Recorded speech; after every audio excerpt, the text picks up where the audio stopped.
أكبر الله أكبر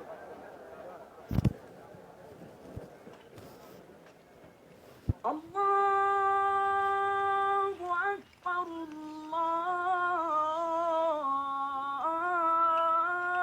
الله أكبر أشهد أن لا إله إلا الله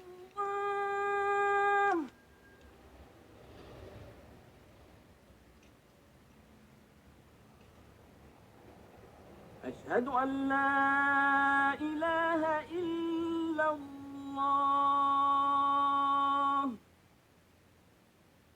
Et il en fut ainsi. Mahomet ne prit aucune revanche, et il n'en autorisa aucune.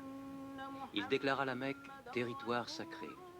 Nul ne pourra y verser le sang, ni abattre un arbre, ni tuer quoi que ce soit de vivant à la Mecque. Bientôt, toute l'Arabie fut convertie. Non seulement à la nouvelle religion, mais aussi aux nouvelles lois, aux nouveaux usages établis par l'islam.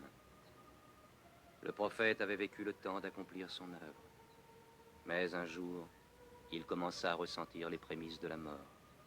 Il lui restait à accomplir le dernier acte de sa prophétie, mettre le sceau à la religion. Il rassembla son peuple, et pour la dernière fois, il lui adressa le message de soumission à Dieu et de l'humanité à l'homme. Ô peuple, écoute, car je ne sais si je pourrai y revenir l'an prochain. Tu partageras ta nourriture avec celui qui n'en a point. Tu le vêtiras comme tu es vêtu. Un jour, tu te présenteras devant ton Dieu et tu devras rendre compte des actes que tu auras commis. Ô vous tous qui êtes présents, faites parvenir ce message aux absents. Vous descendez tous d'Adam, et le plus digne de vous auprès de Dieu est celui qui le craint le plus. Réfléchissez profondément à ce que je viens de dire.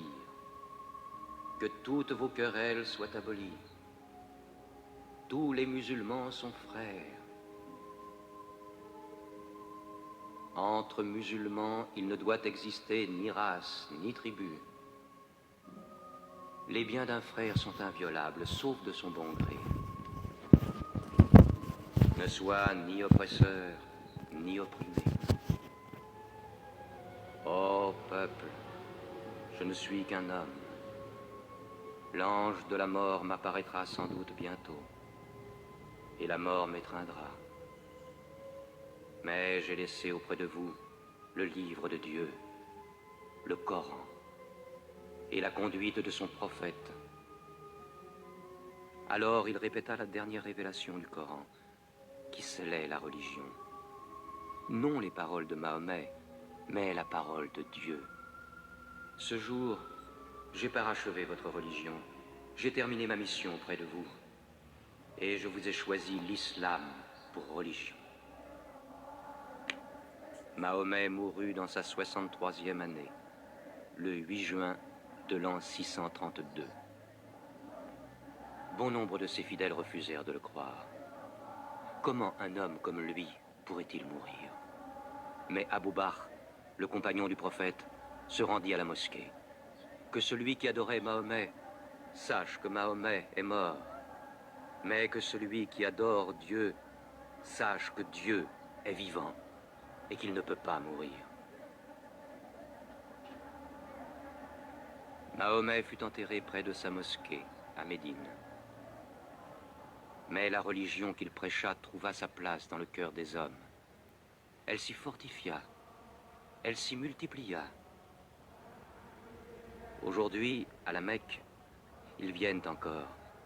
Le peuple de l'islam paré de la blancheur du pèlerinage, tous égaux devant Dieu, tous unis en ce lieu de prière, l'âme de chacun se joignant à celle de son prochain dans une même communion, adorer un Dieu unique.